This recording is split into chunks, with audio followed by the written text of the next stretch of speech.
Yan.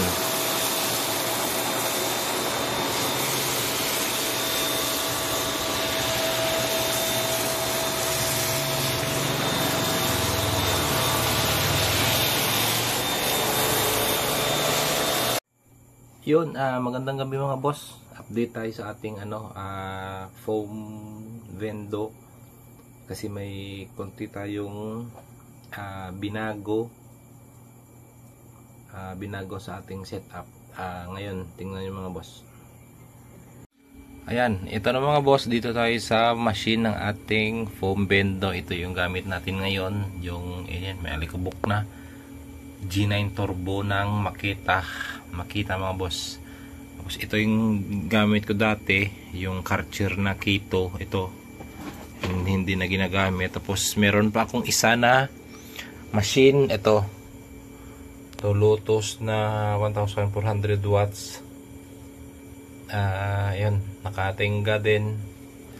Ito yung gamit ko na ngayon. Tapos yung binago ko mga boss, ito yung isa to sa mga binago ko.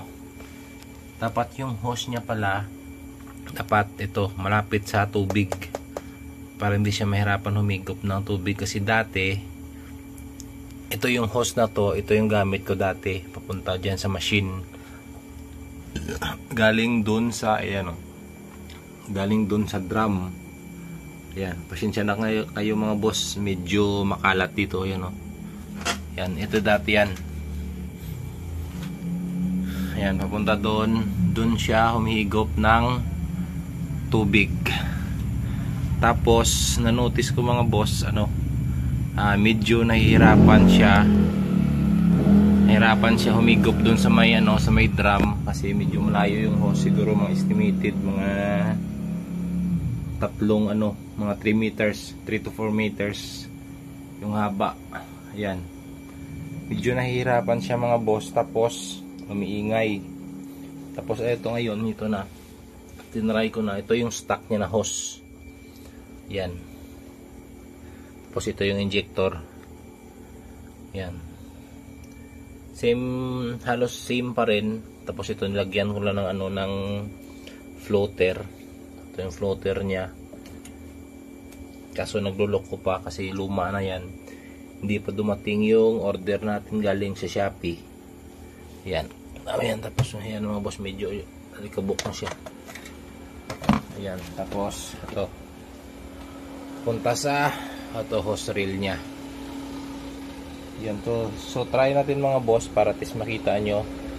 Yan, punta tayo dun sa labas para makita nyo yung improvement nya.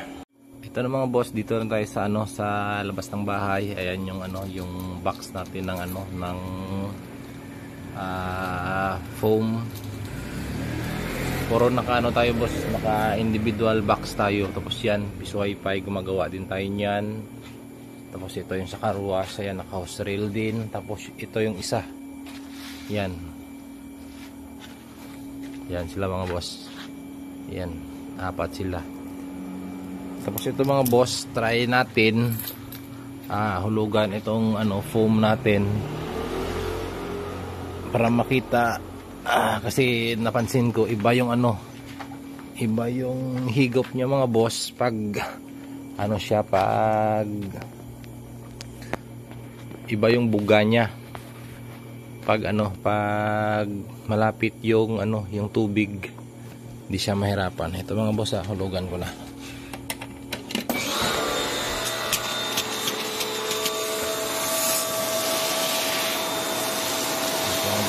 Yan.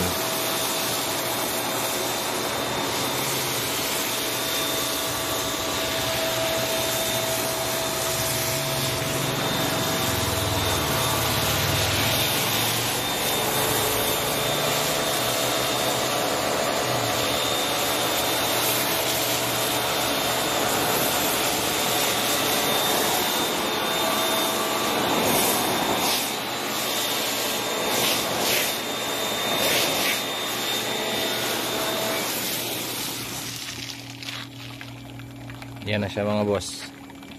Ano lang to, dishwashing lang to na yung DIY. Tapos ngayon meron tayong dumating na car shampoo na DIY din.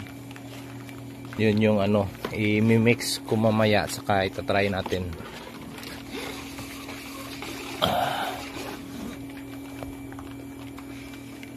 Yan kasi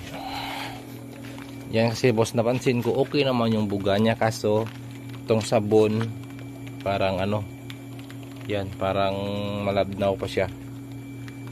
Kaya yun, try ko yung ano, yung